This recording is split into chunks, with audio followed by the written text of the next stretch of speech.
तो सबसे पहले हाइड्रोजन बॉन्डिंग का मतलब वर्ड ये क्या है बेटा, हाइड्रोजन बॉन्डिंग। वर्ड क्या है, hydrogen bonding. It means that there is a bond between hydrogen and some other elements, some other element. जो अट्रैक्टिव फोर्स है, the attractive force between the hydrogen and the most electronegative element, that is fluorine, oxygen and nitrogen. यानी the attractive force between hydrogen and fluorine and nitrogen is known as hydrogen bonding. Is known as hydrogen bonding. Hydrogen bonding is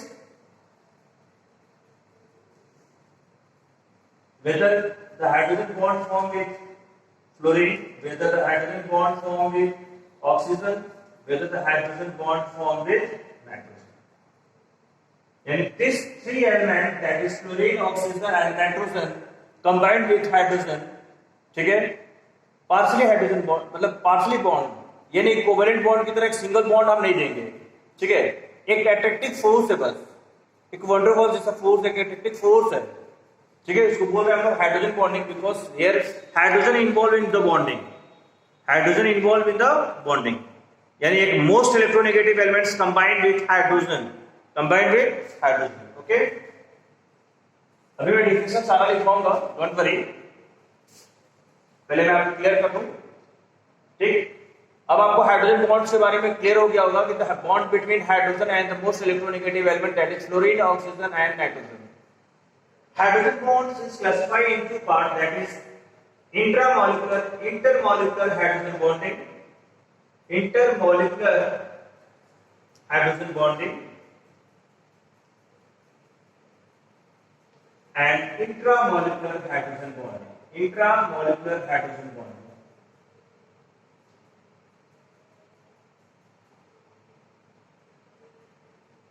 ठीक है, intermolecular hydrogen bonding and intramolecular hydrogen bonding. What is the difference between intermolecular hydrogen bonding and intramolecular hydrogen bonding?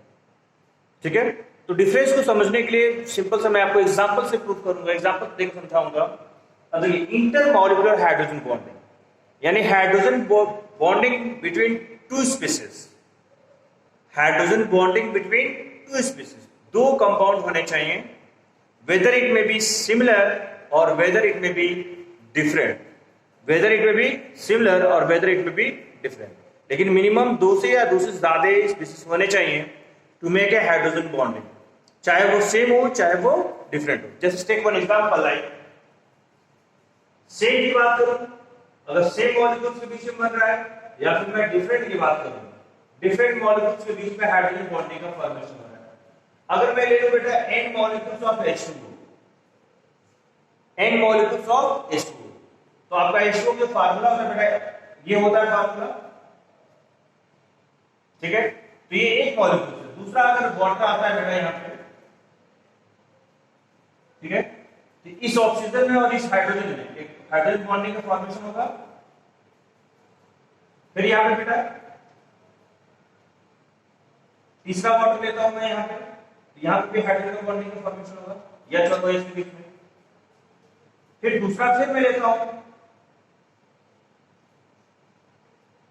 फिर इस hydrogen में और इस oxygen में hydrogen bonding होगा, यहां पे आता हूं H2O, फिर इसके बीच में हाइड्रोजन बॉन्डिंग का फॉर्मेशन होगा, फिर यहां पे आता हूं बेटा।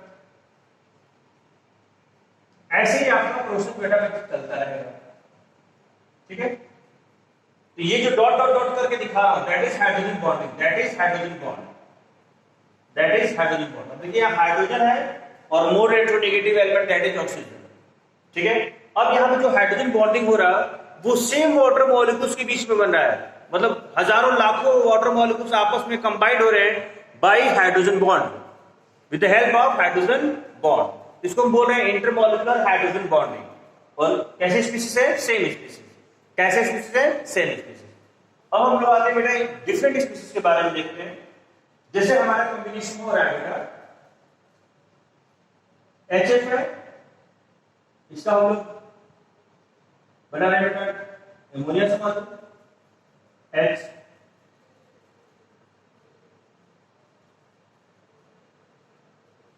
ठीक है।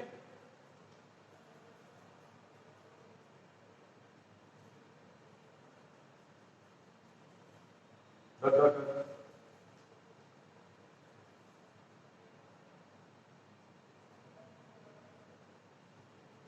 देख रही है, ये भी हाइड्रोजन बॉन्डिंग है, ये भी हाइड्रोजन बॉन्डिंग है, ये भी हाइड्रोजन बॉन्डिंग है, और भी जहां भी लगा लो।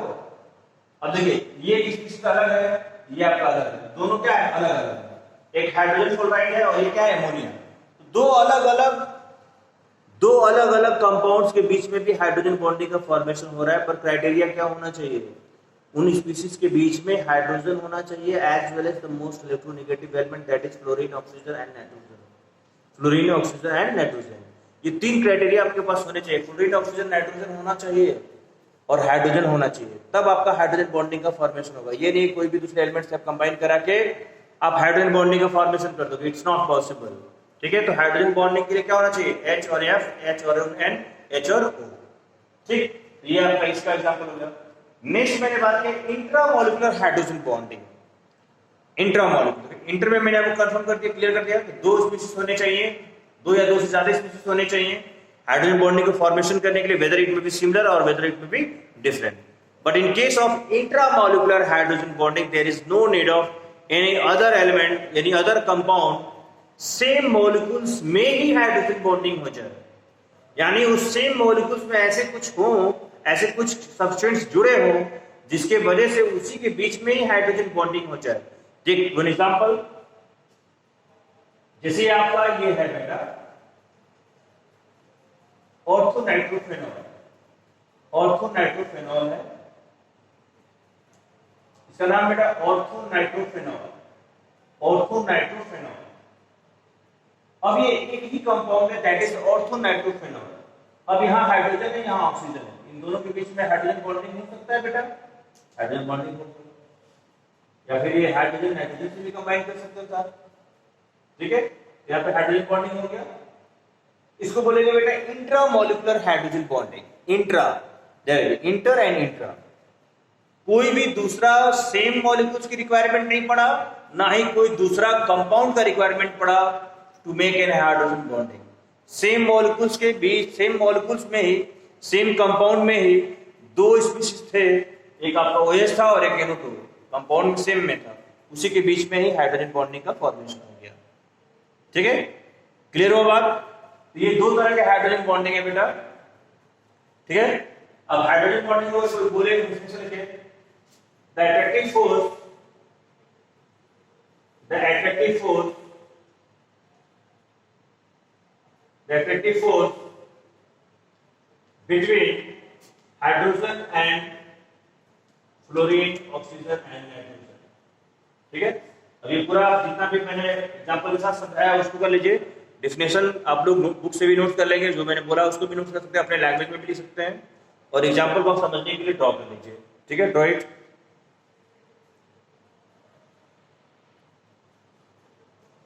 ठीक है, अब आपको आगे स्टडी करना है, जो हमारा हाइड्रोजन बॉन्डिंग बन रहा है उसके वजह से कॉन्सिक्वेंस, मतलब उसकी वजह से होगा क्या। ठीक है, तो फर्स्ट जो भी है आपको हेडिंग डालिए, influence of hydrogen bonding on the, influence of hydrogen bonding. पहला होगा एसोसिएशन, पहला होगा एसोसिएशन। एसोसिएशन मींस एसोसिएट करना, कंबाइन करना है। एसोसिएशन मींस कंबाइन करना, बड़ा फॉर्मेशन है। जैसे एक एग्जांपल आप देखिए, ज्यादा बेटर समझ में आए। जैसे हमारे पास एसिटिक एसिड है बेटा, और एसिटिक एसिड का formula you all know that RCOH। ठीक है, ये है आपका बेटा, यहां मैंने CH3 ले लो, एसिटिक एसिड ले लो डायरेक्ट, CH3COH। अब इसके साथ हाइड्रोजन बॉन्डिंग बन रहा है बेटा। ठीक,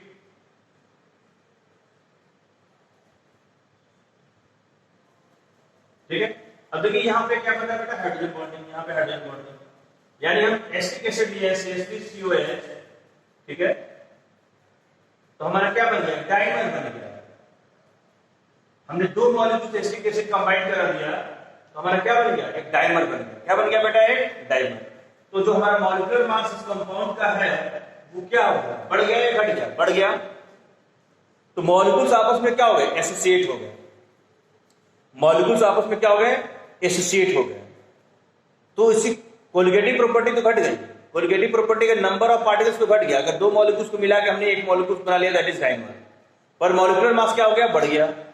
ठीक है, मॉलिक्यूलर मास क्या हो गया, बढ़ गया। मॉलिक्यूलर मास बढ़ जाने की वजह से मॉलिक्यूलर मास क्या हो गया, इंक्रीज, मॉलिक्यूलर मास इंक्रीज हो गया, जिसकी वजह से बेटा क्या हो जाएगा, बॉइलिंग पॉइंट क्या होगा, बढ़ेगा, मेल्टिंग पॉइंट क्या होगा बेटा, बढ़ेगा। ठीक, तो एक ये हो गया, दूसरा ये हो गया, मॉलिक्यूलर मास को इंक्रीज करेगा, बॉइलिंग पॉइंट इंक्रीज करेगा, मेल्टिंग पॉइंट इंक्रीज करेगा। सॉल्युबिलिटी वाटर,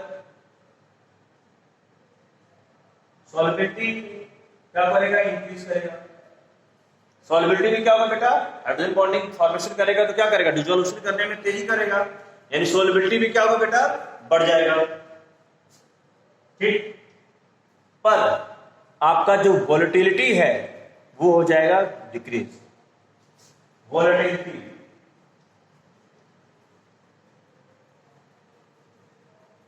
वोलेटिलिटी क्या हो जाएगा, घट जाएगा। ठीक है, तो जो भी सबस्टेंस का बॉइलिंग पॉइंट अगर ज्यादा होता है तो उसकी वोलेटिलिटी क्या होती है, कम होती है। ठीक है, बॉइलिंग पॉइंट ज्यादा तो वोलेटिलिटी कम, वोलेटिलिटी ज्यादा तो बॉइलिंग पॉइंट कम। जैसे पेट्रोल है, पेट्रोल का वोलेटिलिटी क्या है, ज्यादा है तो बॉइलिंग पॉइंट क्या होगा, बहुत ही कम होगा। ठीक, वाटर का अगर वोलेटिलिटी बहुत ही कम है तो बॉइलिंग पॉइंट क्या है, ज्यादा है। तो ये बात आपको ध्यान रखना है, वोलेटिलिटी का मतलब जो आसानी से वेपराइज हो जाए। अगर आप पेट्रोल रख दिए या कोई दूसरा सब्सटेंस रख दिए तो वेपर के फॉर्म में कौन तुरंत कन्वर्ट हो जाएगा, या फिर दूसरी भाषा में जिसका इग्निशन टेम्परेचर कम है, जो कम ही टेम्परेचर पे आग लग जाए उसकी वोलेटिलिटी क्या होती है, ज्यादा होती है। जैसे पेट्रोल है, रूम टेम्परेचर पे ही हो सकता है आग लग जाए उसमें, तो उसकी वोलेटिलिटी क्या है, बहुत ही कम है। वोलेटिलिटी क्या है, कम। तो ये सब चीजें हैं। तो ये हमारा जो था बेटा chapter number 4 that is chemical bonding. अब हम लोग स्टार्ट करेंगे बेटा chapter number 5 state of matter. State of matter heading आप लोग डाल दीजिए चैप्टर नंबर 5। इसको पहले नोट कर लीजिए आप लोग, ठीक, पहले इसको नोट कर लो। ठीक है, तो चैप्टर नंबर अगर हम 5 के बारे में डिस्कस करते हैं, स्टेट ऑफ मैटर के बारे में, solid, liquid and gas. State of matter के बारे में थोड़ा सा डिस्कस करते हैं, कुछ प्रॉपर्टीज हम लोग कंपेयर कर लेंगे। ठीक है, पिछले क्लास में क्लास 11th वगैरह में हम लोगों ने इसके बारे में डिस्कस ऑलरेडी किया हुआ है, थोड़ा सा और डिस्कस कर लेते हैं।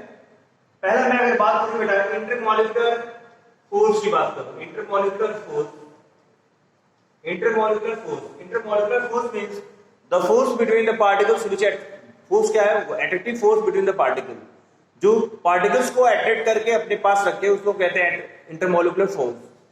तो पार्टिकल्स की इंटरमॉलिक्यूलर फोर्स किसमें ज्यादा होगा, इसमें बेटा हाई होगा, इसमें लो होगा, इसमें वेरी लो होगा। अब ये वेरी लो क्यों हो रहा है बेटा, और इंटरमॉलिक्यूलर फोर्स क्यों कम हो रहा है? नेक्स्ट जो पॉइंट आता है इंटरमॉलिक्यूलर स्पेस आता है। क्या आता है बेटा, इंटरमॉलिक्यूलर स्पेस, यानी दो मॉलिक्यूल्स के बीच का जो स्पेस है, ये जो स्पेस है that is known as intermolecular space. Intermolecular space, तो दो मॉलिक्यूल्स के बीच का जो स्पेस है अगर ज्यादा रहेगा तो फोर्स ऑफ अट्रैक्शन क्या होगा, कम होगा। सिंपल से मैंने आपको बताया हुआ फोन वाला बात, अगर कोई आपका फ्रेंड अगर विदेश में है तो फोर्स ऑफ अट्रैक्शन क्या होगा, कम होगा। अगर कोई आपके घर में है तो फोर्स ऑफ अट्रैक्शन क्या होगा, ज्यादा होगा, बिकॉज जो डिस्टेंस है आप और उसके बीच में वो क्या है, कम है। तो फोर्स ऑफ अट्रैक्शन किस पे डिपेंड करेगा, डिस्टेंस पे भी डिपेंड करेगा, स्पेस पे भी डिपेंड करेगा। ठीक है, तो फोर्स ऑफ अट्रैक्शन यानी intermolecular space come, force of attraction ज्यादा। इंटरमॉलिक्यूलर स्पेस क्या होगा, very less, very less, less यहां पे वेरी हाई। ठीक है, अब यहां पे आप दूसरा बात नेक्स्ट आता है डिफरेंट शेप। शेप की बात करो, सॉलिड में क्या है, डिफरेंट है, लिक्विड में क्या है, नॉट डिफरेंट, इसमें भी क्या है, नॉट डिफरेंट। वैल्यूम की बात करो बेटा, डिफरेंट है, डिफरेंट है, नॉट डिफरेंट। लिक्विड का वैल्यू डिफरेंट इसलिए किसी भी एक कंटेनर में आप डालोगे तो उसकी वैल्यू को ऑक्यूपाई कर लेगा वो। ठीक है, गैस तो यानी रैंडम हमेशा मोशन में रहेगा, कहीं ज्यादा होगा कहीं कम होगा, कहीं ज्यादा होगा कहीं कम होगा, कहीं ज्यादा होगा कहीं कम होगा। ठीक है, कोई भी शेप नहीं है, किसी भी फॉर्म में रहेगा, कोई कभी क्लाउड के फॉर्म में रहेगा तो कभी किसी फॉर्म में रहेगा, ठीक है। लिक्विड का भी शेप नहीं है, कभी स्फेरिकल के फॉर्म में रहेगा तो कभी आप वाटर को पोर कर दीजिए किसी और शेप में रहेगा। लेकिन कोई भी अगर डस्टर ये है तो डस्टर अगर ये क्यूबॉइड शेप में है तो कहीं भी इसको फेंक दोगे वो क्यूबॉइड के शेप में ही रहेगा, ठीक है। नेक्स्ट है बेटा डिफ्यूजन। डिफ्यूजन का मतलब होता है बेटा spontaneous movement of the particle. Spontaneous movement of the particle. तो पार्टिकल्स कौन मूव करेगा? जिसका इंटरमॉलिक्यूलर स्पेस क्या होगा? ज्यादा होगा, जिसके फोर्स ऑफ अट्रैक्शन क्या होगा? कम होगा। तो सबसे ज्यादा मूवमेंट कहाँ होगा? डिफ्यूजन कहाँ होगा भाई? यहाँ पे होगा, यहाँ पे लो होगा, यहाँ पे नेग्लिजिबल होगा, मूव ही नहीं करेगा, ठीक है। अब आता है काइनेटिक एनर्जी। अब जिसके अंदर मूवमेंट रहेगा उसी के पास काइनेटिक एनर्जी रहेगा। तो यहाँ पे काइनेटिक एनर्जी हाई इसी का होगा, लो, नेग्लिजिबल, ठीक है, क्लियर हो रहा है बात? अब देखिए इंटरमॉलिक्यूलर फोर्स के बारे में डिस्कस किया, इंटरमॉलिक्यूलर स्पेस के बारे में, शेप के बारे में, वॉल्यूम के बारे में, डिफ्यूजन के बारे में, काइनेटिक एनर्जी के बारे में, ठीक है। तो ये सारे प्रॉपर्टी हैं जो कि आप कंपेयर कर सकते हैं किसी भी जिससे। कंप्रेसिबिलिटी की बात करें तो कंप्रेस कौन होगा? अगर कंप्रेसिबिलिटी, कंप्रेस कौन होगा? किस पे हम प्रेशर लगाएंगे तो कंप्रेस होगा? गैस पे। कंप्रेसिबिलिटी किस पे होगा? हाई, लो, वेरी लो या negligible, very very low. Compressibility, ठीक है। तो कंप्रेसिबिलिटी किसकी ज्यादा होगा? फिर से गैस का। सबसे कम किसका होगा बेटा? सॉलिड का। तो ये सारे पॉइंट्स है, आप इसको थोड़ा नोट कर लीजिए आप लोग।